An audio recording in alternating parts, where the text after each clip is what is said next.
This is Audible. This is a copyrighted work. Unauthorized copying or distribution is a crime punishable by up to 5 years in prison and a fine of $250,000.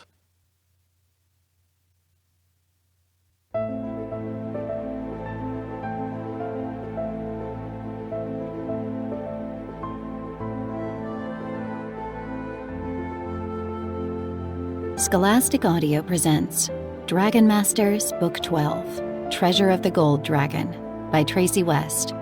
Read by Emily Ellett.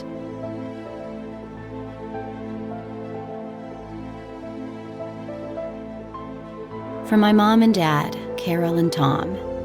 Thanks for inspiring me to become a reader and a writer. T.W.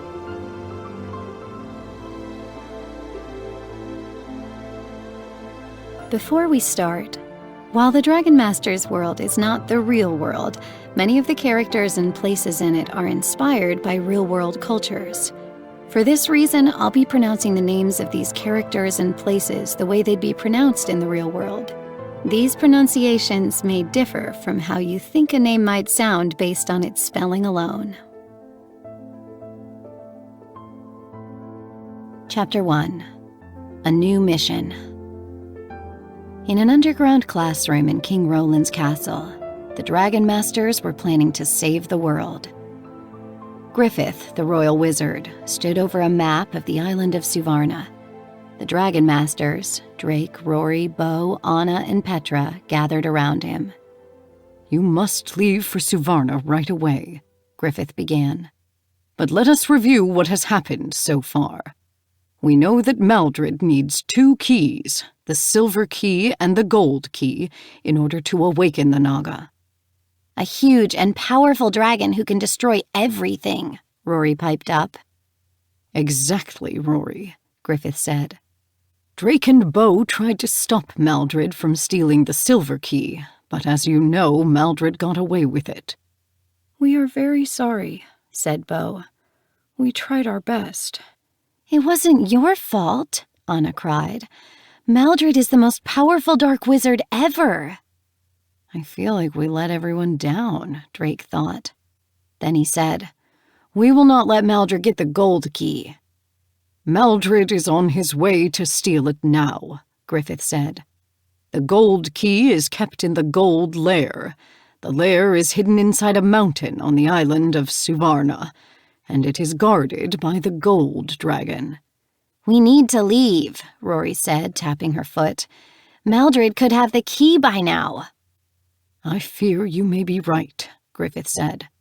"Drake, please ask Worm to transport you, Rory, and Vulcan to Suvarna. I need the others to stay with me for a special mission." "Yes," Rory cheered. "I get to go." Petra gave Rory a hug. "Good luck, and be safe," she said. Drake and Rory hurried to the dragon caves. Drake looked at his big brown earth dragon. "Are you ready, Worm?" The green stone that Drake wore around his neck began to glow. It was a piece of the dragon stone, the magical stone that had chosen all the dragon masters. Every dragon master wore a small piece of it. Their stones glowed when their dragons communicated with them. Drake heard Worm's voice inside his head. "I am ready." "We're all set," Drake told Rory. Then Rory put one hand on Vulcan, her red fire dragon. She put her other hand on Worm. Drake smiled at Worm. "Please transport us to the mountain that Griffith showed us." Worm's body began to glow green. The light became brighter. Drake felt his stomach flip-flop. When the light faded, they were standing on a rocky mountain ledge. The air felt warm on Drake's skin. Drake looked up. The gold dragon flew across the sky. A dark-haired boy rode on her back. Drake's mouth dropped open at the sight of the dragon. Shining gold scales covered her whole body. Her wings curled and reminded him of bird feathers. She was beautiful. But then Drake heard a loud roar in the sky. Boom! It sounded like thunder. He turned. A purple thunder dragon was chasing the gold dragon. A woman with black hair rode on the back of the purple dragon. Drake knew them both. He gasped. It's Eiko and Neru, he cried. Look, there's something in Eiko's hand, Rory said. She squinted. It's the gold key! Chapter 2. Battle in the Sky. Drake shaded his eyes with his hand. The sun made the scales of the gold dragon shine brightly. He also noticed a gold object glittering in Eiko's hand. Rory was right. It looked like the gold key. Not long ago, Eiko had tried to steal Worm and the other dragons from King Roland's castle. Rory had left to live with her for a short while, before learning Eiko was not a good dragon master. Is Eiko helping Maldred now? Drake wondered out loud. Maybe. Or maybe she wants the gold key to herself, Rory replied. Either way, we can't let her take it. Rory jumped onto Vulcan's back. Vulcan, fly, she said. The fire dragon flapped his huge wings and flew toward the two dragons in the sky. Drake turned to Worm. Can you transport us up there so we can get the key from Eiko? He asked. Neru's shield is too strong, Worm replied. I cannot transport past it. Drake looked up. The thunder dragon's body glowed with purple energy, forming an energy shield around him and Eiko. The gold dragon shot golden beams from her eyes. The golden beams hit Neru's shield and bounced off. Vulcan, break the shield, Rory yelled as they flew closer to the thunder dragon. Vulcan shot a ball of flame from his mouth. It hit the shield, but didn't break it. Neru roared loudly. A portal of swirling energy opened up in the blue sky. Eiko looked at Rory and laughed. Then she and her dragon flew through the portal right before it vanished. No! Rory cried. She and Vulcan flew down and landed next to Drake and Worm. The gold dragon and the dark-haired boy sat down slowly and gracefully beside them. For a moment, Drake forgot about Eiko and stared in wonder at the gold dragon. The boy climbed down. He wore a white shirt and a skirt with a dragon pattern on it. Around his neck, he wore a green dragon stone. I am Dharma, he said, and this is Hema, the gold dragon. We're the guardians of the gold key. We know the Thunder Dragon's dragon master, Eiko, Rory said. Did she just get away with the gold key? Dharma nodded. She did, he said. The gold key is gone. Chapter 3. Was that magic? Rory stepped closer to Dharma. How can you be so calm? She asked, her voice rising. If Eiko is working with Maldred, that means he has both keys. He will be able to release the Naga and destroy the world.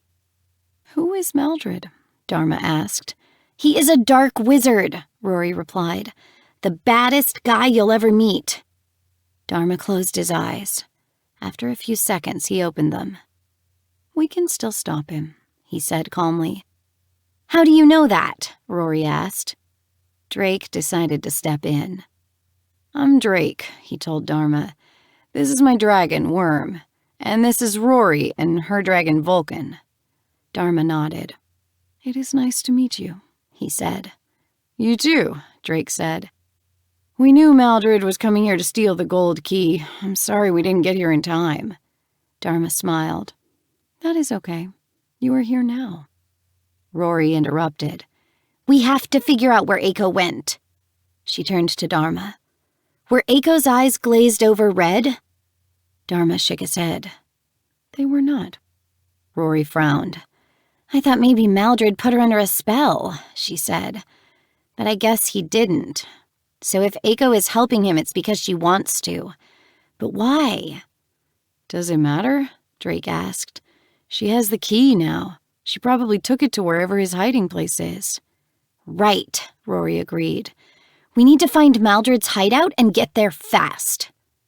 Dharma spoke up again, in his soft, calm voice. I know how to find Eiko, he said. Follow me, please. Dharma and his dragon began to walk up the mountain. Drake and Rory followed. As they walked, the silver sword tucked into Drake's belt felt heavy. Jean, the dragon master of the Silver Dragon, had given it to him. Will the gold lair look anything like the silver lair? He wondered.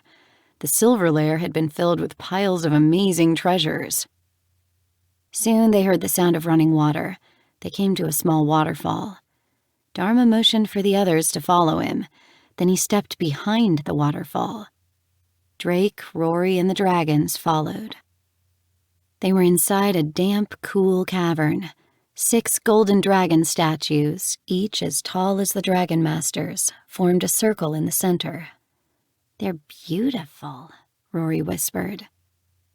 Dharma walked up to one of the statues.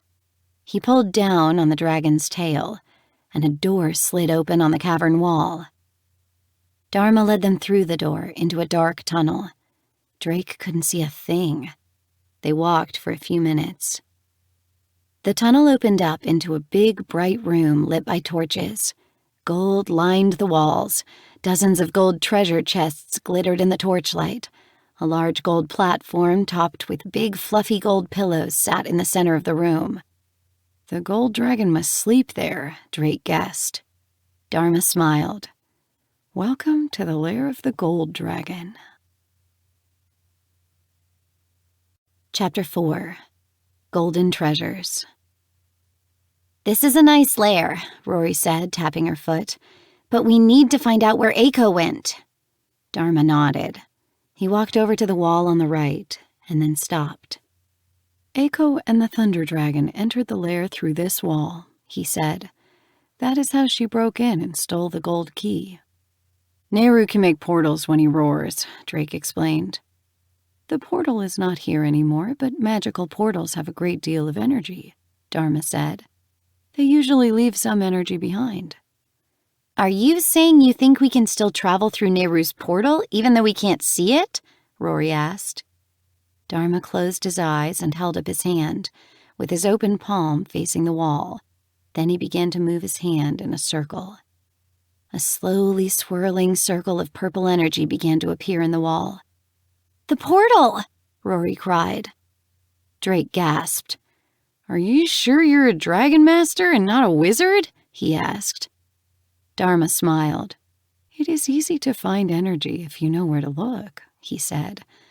The portal will close very soon, but before we leave, I must give you each something. Dharma opened one of the treasure chests. He took out a red jewel hanging from a gold chain. He gave it to Rory. This is for you, he said. Thanks, Rory replied, and she slipped the chain over her head. Then Dharma walked to a different treasure chest. He pulled out a vest made of gold chainmail. He handed it to Drake. Please put this on. Drake put the vest on over his shirt. It felt a lot lighter than he thought it would. Thank you, he said. But why have you given us these gifts? I believe you will need them, Dharma replied. For what? Rory asked. We will know when the time comes, he replied. Dharma walked back to the portal. He held his hand against it. Then he turned back to Drake and Rory. The portal's energy is weak, he said. Not all of us will be able to travel through it. The dragons must stay here. What? Rory cried. How can we fight Maldred and Eiko without our dragons? We will find a way, Dharma replied. Drake turned to Worm. I do not want to leave you behind, Worm, he said in his mind. His dragonstone glowed, and he heard Worm's voice inside his head. Follow Dharma. Find the gold key. Time is running out. Worm says we should go, Drake told Rory. Rory sighed. Fine, she said. Then let's do this. She pushed past Dharma and stepped through the portal. The two boys followed her. Chapter 5. The Wizard's Plan. The portal quickly disappeared behind the three dragon masters. They stepped into a tall, round tower. A spiral staircase led down to many floors below. Torches mounted on the walls lit up the space. The light was dim, but Drake could make out strange faces painted on the wall. The hairs on the back of his neck stood up at the sight of them. Then Rory tugged on his arm. She put a finger to her lips and pointed down. At the bottom of the tower, a wizard dressed in a red robe stood at a big desk. He had a long black beard with a white stripe, and he wore an eye patch over one eye. "It's Maldred," Rory whispered. "This must be his secret hideout," Dharma said. "And that must be his workshop. Look at all the books and potions down there." Drake peered over the railing. Maldred was 5 floors below them. Drake could see that walkways broke off the staircase and circled around the tower all the way down. There were doors on each of the floors. "This is a huge hideout," he thought. "Where in the world are we?" Down below, Eiko walked up to the desk.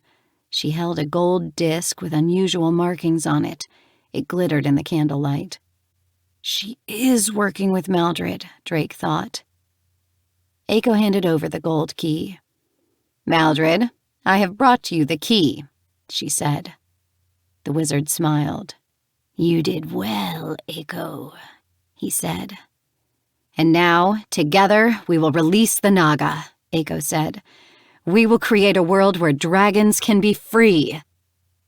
Drake had heard Eiko say something like this before. When Eiko had tried to steal King Roland's dragons, she had claimed that she wanted all dragons to be free. She didn't believe that dragons should have dragon masters. Maldred held up the silver key. "Now I have both keys," he said.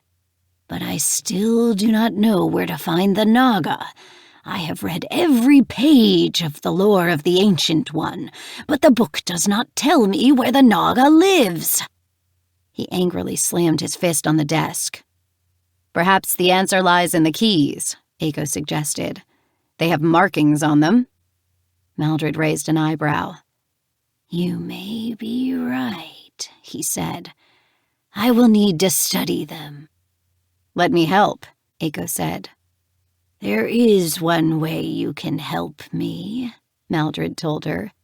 "Keep an eye out for Griffith's dragon masters.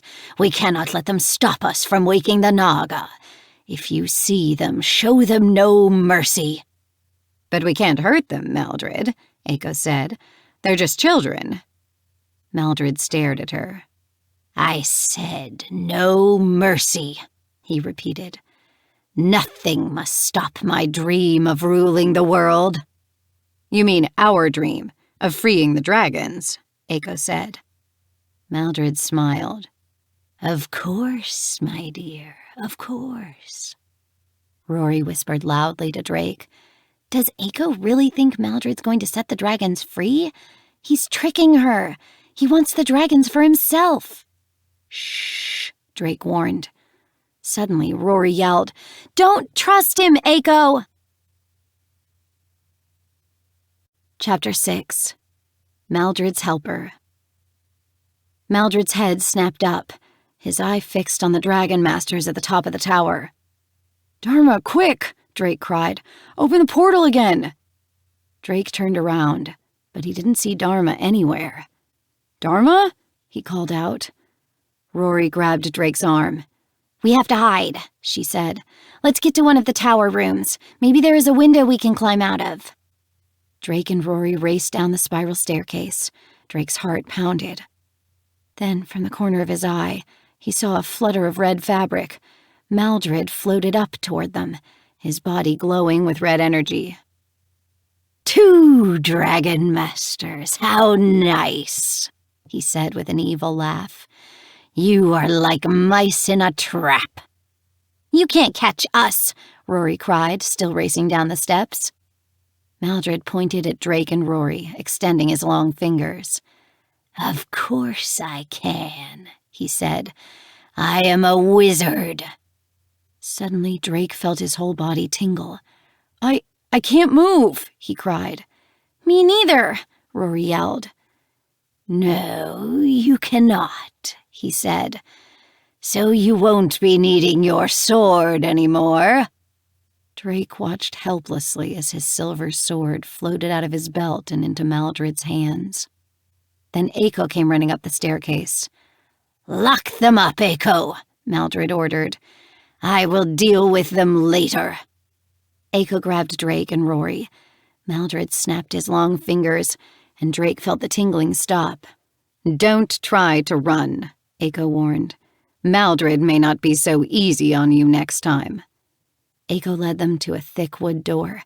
She opened it and shoved Drake and Rory inside. "Why are you doing this, Echo?" Rory yelled. "You're smarter than this. He's just using you." "Maldred understands me," Echo said. "He understands how I feel about the dragons. I thought you did too, Rory, but I was wrong."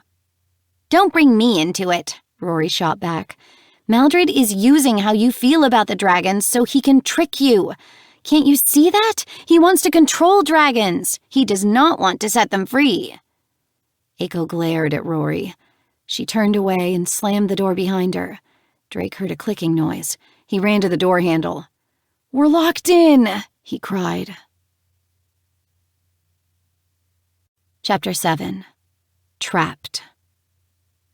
Rory started pounding on the door. "Let us out of here!" she yelled. Drake looked around. The room was bare, except for a rickety wood table and a water jug. An eerie glow streamed through the bars of a tiny window high up on the wall. "I'll try to contact Worm," he said. "I know he is back in the gold lair, but maybe I can connect with him. Maybe he can help us escape." Drake closed his eyes. "Worm, can you hear me?" he asked. Drake opened his eyes and looked down at his dragonstone. It didn't glow at all. He sighed. "We'll have to find a way out of here on our own." Rory pushed the table over to the window and stood on top of it. Drake held the table steady. "It looks so weird out there," Rory said. "Glowy and strange." She yanked on the bars. "It's no use," she cried. She jumped down from the table. "We're trapped." "Maybe not," Drake said. "Dharma has got to be inside this tower somewhere. Maybe he'll come and save us." "He's probably in some kind of trouble too," Rory said. Drake slumped down on the floor. "Maldred can't keep us in here forever," he said. "We'll just have to escape the next time he or Echo comes to open the door." "That's if anyone comes at all," Rory said, sliding down to sit beside him. "They might leave us here until Maldred and the Naga destroy the world." "Or maybe Maldred will come and put a dark spell on us to force us to help with his evil plan," Drake said. The two dragon masters got quiet, thinking about this. "I will keep trying to contact Worm," Drake said finally. He held his dragonstone, closed his eyes, and tried again. And again. Worm didn't respond. Drake started to worry. "We're separated from our dragons, Dharma is missing, and Maldred has my sword," he thought. "There is no way we can stop Maldred now." Chapter 8.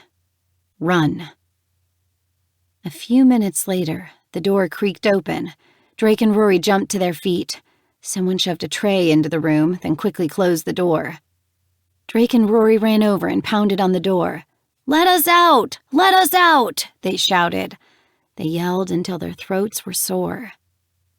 Then Drake looked down at the tray. It held bread, cheese, apples, and 2 mugs of water. His stomach rumbled. "I'm starving," he said. Rory watched as Drake ate bread and cheese. Then she took some herself. They sat on the floor and ate until every crumb was gone, except for the apple cores. Drake suddenly felt very tired. "Of course I'm tired," he thought. "I haven't slept in a really long time." "Let's get some sleep," he said. "If Maldred does try to hurt us, we'll need our energy." "I'll stay awake and guard us," Rory said, but she yawned too. Drake leaned back against the wall and dozed off. He wasn't sure how long he had slept for when a voice awakened him. "Get up!" Echo stood over him and Rory, who had also fallen asleep. The door to their cell was open. "Wake up," Echo said. Maldred wants to see you." Drake and Rory stretched and stood up. Aiko, who stood behind them, pushed them forward. Rory looked at Drake and mouthed one word. "Run." Chapter 9. The Secret of the Keys. Drake and Rory dashed through the open door and raced to the spiral staircase. They bounded down the steps to the next walkway and headed for the nearest door. Before they could reach it, 2 glowing red orbs appeared in front of them. The glowing orbs quickly surrounded the Dragon Masters. Drake's skin prickled as both orbs floated down to Maldred's workshop. They landed in front of Maldred. Drake noticed his silver sword propped up against the workshop wall. Pop! The orbs burst like bubbles, freeing Drake and Rory. Aiko ran into the room. "I am sorry, Maldred," she said. "They surprised me." Maldred scowled at her. "I need you to keep a better watch over my prisoners," he said. "I am going to need them." "What do you need us for?" Rory asked. "Let me show you what I've discovered," Maldred said, rubbing his hands together. "I was staring at the markings on the keys when it came to me. Watch." He picked up the silver disc and pressed it into a dish of black ink. Then he pressed the disc onto a clean sheet of white paper. The raised markings on the key were stamped on the paper. "Now the gold key," he said, and he repeated the process. He stamped the gold key right on top of the design left by the silver key. Rory gasped. "That looks like a map," she cried. "Exactly," Maldred said. Then he covered the paper so Rory and Drake couldn't see it.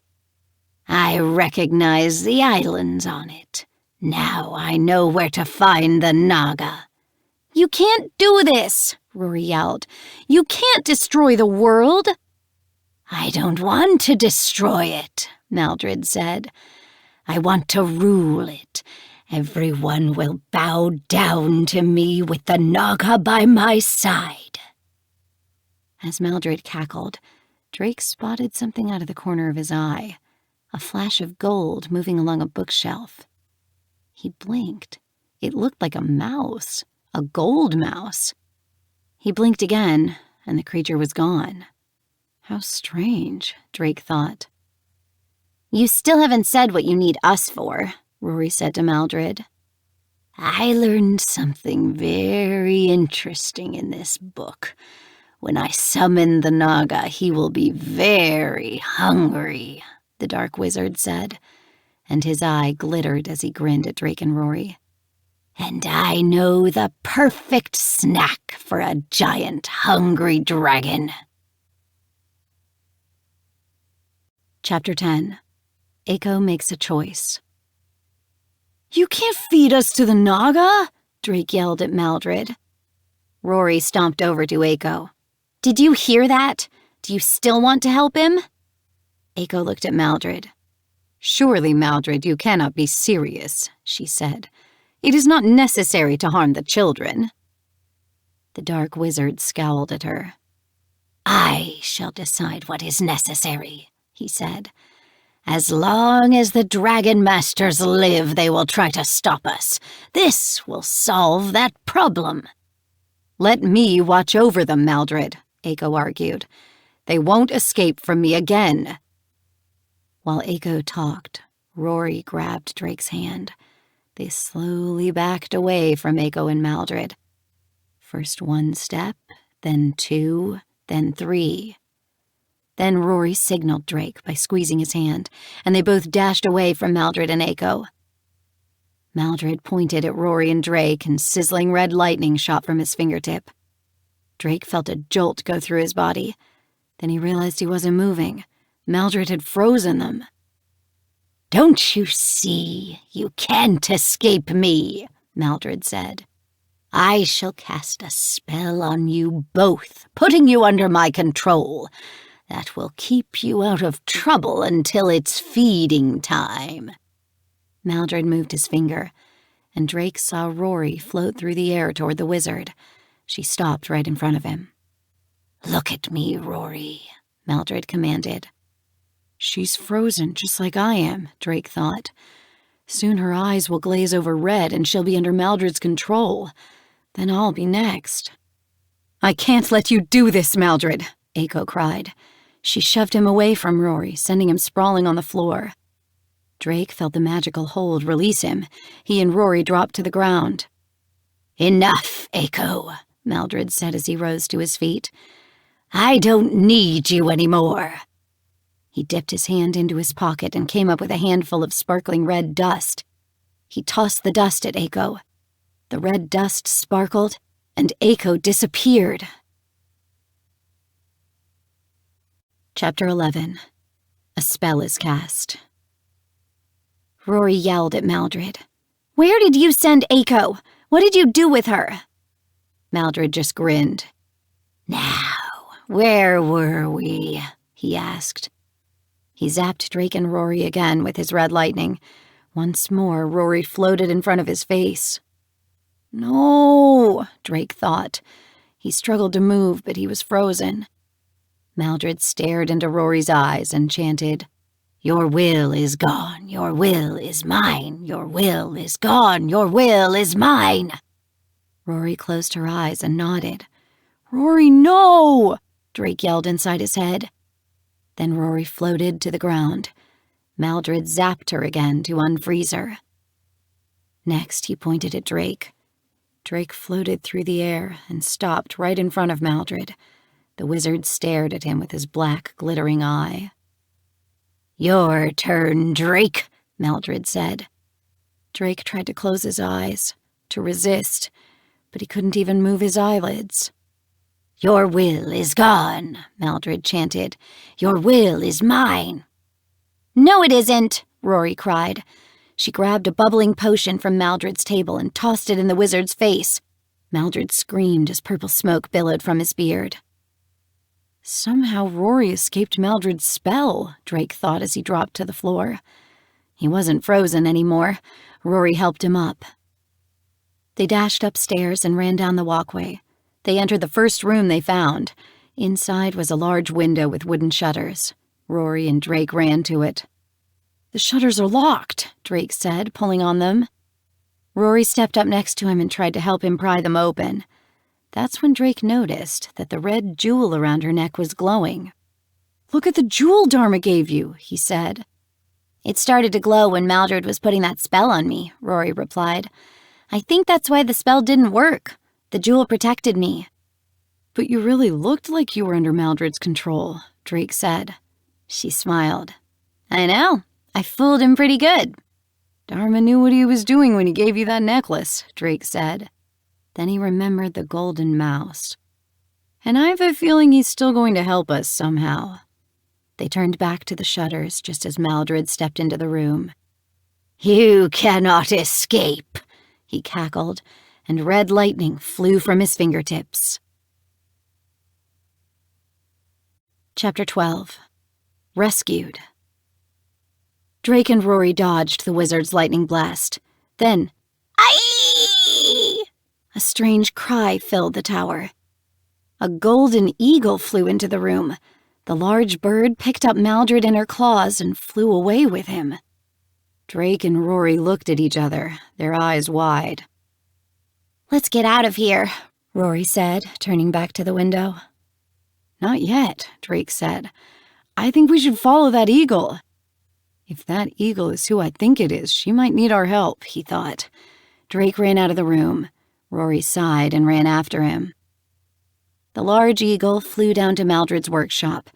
Maldred squirmed in her sharp golden claws. Dharma stood there.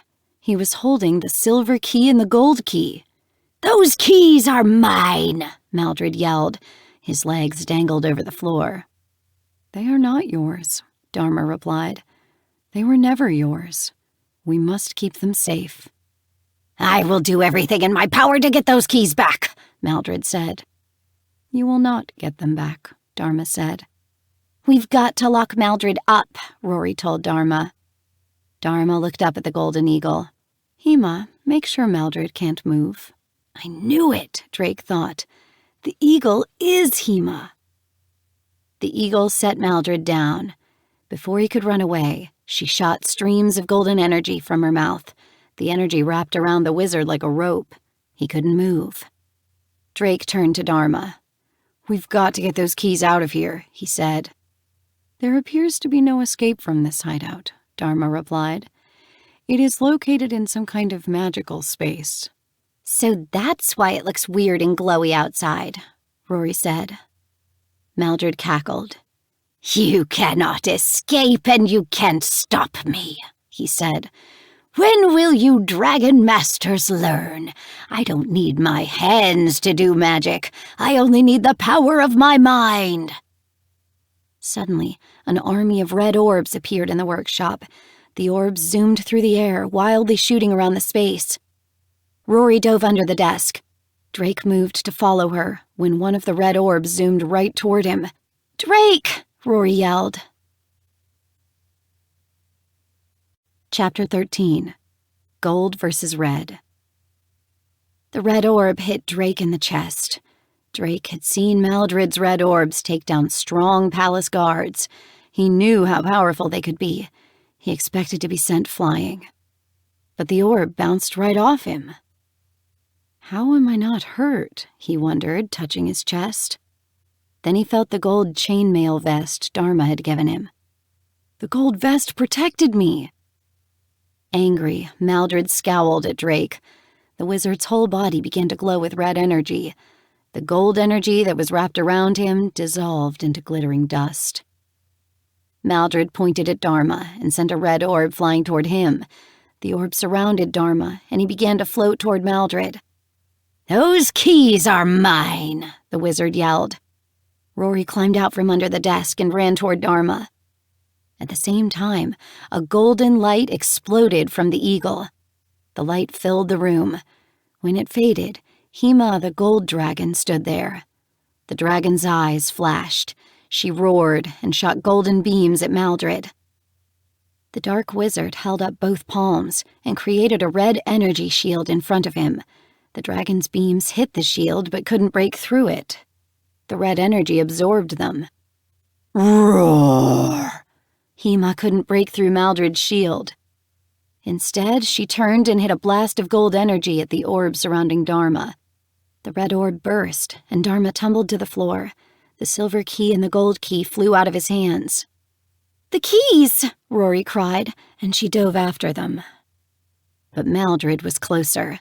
He scooped up the 2 keys. Then he sprinkled sparkling red dust on top of his head. In a flash, he disappeared, and the red orbs popped like bubbles. Chapter 14. The Magic of the Sword. "Maldred got away!" Rory yelled. "He knows where the Naga is, and now he's going to destroy the world! We've got to go after him!" "But we don't know where the Naga is," Drake said, and he felt tears sting his eyes. "We failed." "You have not failed yet," Dharma said. "We do know where the Naga is." The boy held up a map. The map Maldred had made using the 2 keys. Drake's eyes got wide. "It looks like those islands make the shape of a dragon. We've got to show this to Griffith. He'll know where those islands are." Rory looked at Dharma. "How did you get Maldred's map?" Dharma grinned. "A little mouse brought it to me," he said, and he looked at Hema. "I knew it!" Drake cried. "Hema can change into other animals, not just an eagle?" Rory asked. "Yes," Dharma replied. "She can transform into anything, from a tiny bee to a large elephant." "Whoa!" Drake cried. "That's an awesome power!" "It is," Rory agreed. Then she frowned. "But how did Hema get into the hideout? I thought you said dragons couldn't make it through the portal." "That was true. The portal's energy was weak. Hema transformed into a mouse, so she was small enough to come through," Dharma answered. "That explains a lot. But where have you been?" Drake asked. "Yeah, where were you when we were getting captured?" Rory added. "By the time we entered the hideout, I could sense we were about to be discovered," Dharma replied. "If you sensed that, why didn't you warn us?" Rory asked. I'm sorry. Everything happened quickly, Dharma replied. I knew I would have a better chance of helping us if I was not seen. So I hid. You saved us from Maldred, so I guess you did the right thing, Drake said. I guess so, Rory said. But Maldred still got away. We have to get back to the Gold Lair, Drake said. Worm can transport us all back to Bracken from there. Are you forgetting something? Rory asked. We're like trapped in this hideout in some magical space or something. Rory is right, Dharma said. We need a portal to get out of here, but we have no way to make one. Drake sighed as he walked across the room and picked up the silver sword. At least I have my sword back. Dharma's eyes widened. Is that from the Silver Dragon's lair? Drake nodded. Yes, Jean, the Silver Dragon's Dragon Master, gave it to me. The silver and gold treasures are all connected to the dragons who guard them, Dharma said. I think you may be able to use your sword to make a portal that takes us to the Silver Dragon. That would get us out of here, Rory said. And then Drake could contact Worm. I get it, Drake said. But how do I open a portal? Make a circle in the air with your sword, Dharma replied. Drake held the silver sword in both hands and made a big circle. Again, Dharma said. Keep going. Drake made circle after circle. Finally, the air began to swirl with silver light. A new portal appeared. You did it, Rory cheered, and Drake grinned at her. Excellent, Dharma said, and he and Hema stepped through the portal. Chapter 15. Silver and Gold. Drake and Rory followed Dharma and Hema through the portal. Drake blinked. Argent, the shining silver dragon, stood in front of them. Jean, his dragon master, grinned at Drake. But they were not in the silver lair. They were in the gold lair. Drake was confused. Argent? Jean? He asked. What are you doing here? As soon as our king gave us leave, we came to join you and take back the silver key, she answered. Argent tracked the silver sword here, where we found Worm and Vulcan waiting for you. Worm! Drake cried, and he ran to his dragon. Then he turned back to Jean. We were inside Maldred's hideout. Eiko was there. We tried to get the keys back, but he has both of them now, the silver key and the gold key. Jean frowned. That is bad news, but we will stop him. Rory patted Vulcan's neck and looked at Jean. So you're Jean, she said. Nice armor. Thanks, Jean said. You must be Rory. Worm told Argent all about you. Dharma nodded to Jean. It is nice to meet you, Guardian of the Silver Key. I am Dharma, Guardian of the Gold Key. Jean smiled. We both thought we would never leave our lairs, and now look at us. There will be time to get to know one another later, Rory said. Maldred has both keys. We have to find him and stop him. Rory is right, Jean agreed, and Rory raised her eyebrows. Jean went on.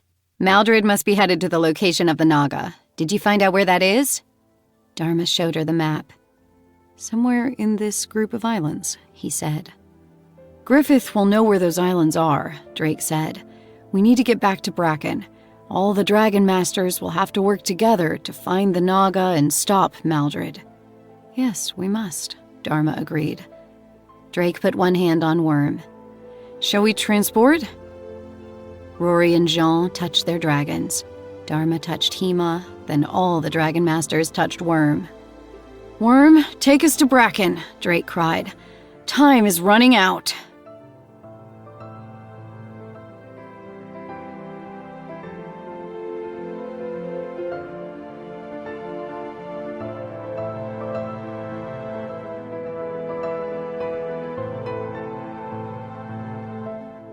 This is Emily Ellett.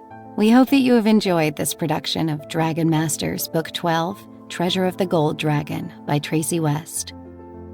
This audiobook was produced by Dion Audio Services. Executive producer Melanie Gagney. Print edition illustrated by Sarah Forresty.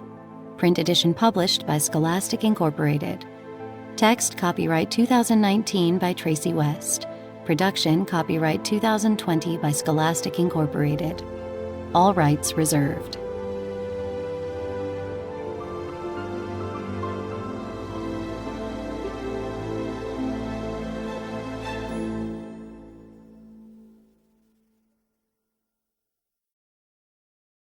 Audible hopes you have enjoyed this program.